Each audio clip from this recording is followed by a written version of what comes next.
আর ফুলসিরাতের রাস্তা তো আপনারা জানেনই, চুলের চাইতে চিকন, হীরার চাইতে উধার, এত কঠিন এক রাস্তা। সেই রাস্তা আমাদের দ্বারা পার হওয়া সম্ভব না যদি আল্লাহ আমাদের উপর রহমত না করে। কথা ঠিক না? যদি আল্লাহ আমাদের উপর রহমত না করে, সেই দিন সেই রাস্তা আমাদের দ্বারা পার হওয়া সম্ভব না। সেই দিন আল্লাহ তাআলা যখন ফুলসিরাতের রাস্তা তৈরি করে দিবেন, এরপর মুসলমান যারা সেজদা দিয়েছে তারা ফুলসিরাতের রাস্তা কেউ বিজদির আকারে পার হয়ে যাবে, আর কেউ উদ্দর্শ্বাস ঘোড়ার ন্যায় পার হয়ে যাবে, আর কেউ ধীরগতি পানির ন্যায় পার হয়ে যাবে, আবার কেউ কোনো রকমে ফুলসিরাত পার হবে। যারা সেজদা দেয় নাই তারা সেই দিন ফুলসিরাত পার হতে পারবে না। এরপর শুধু তাই নয়, আমি এই ঘটনা বলতেছি এজন্যই, বুখারী থেকে ঘটনা বলতেছি, যে যখন সবাই পার হয়ে যাবে, আল্লাহ তাআলা সেদিন কেমন আমাদেরকে ভালোবাসেন, রহমতের কেমন জোয়ার সেদিন আল্লাহ তাআলার খেলবে।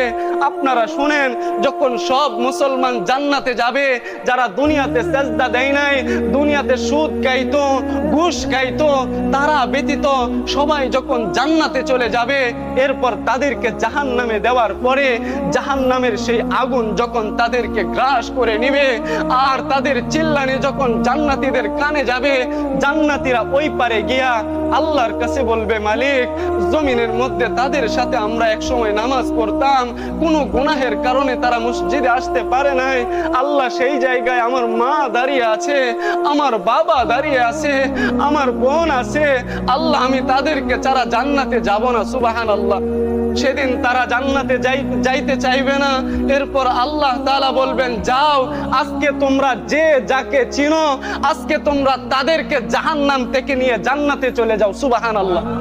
এই ঘোষণা দেওয়ার পরে সবাই তাদের চিনা মানুষদেরকে দৌড়ে দৌড়ে জান্নাতে নিয়ে যাবে।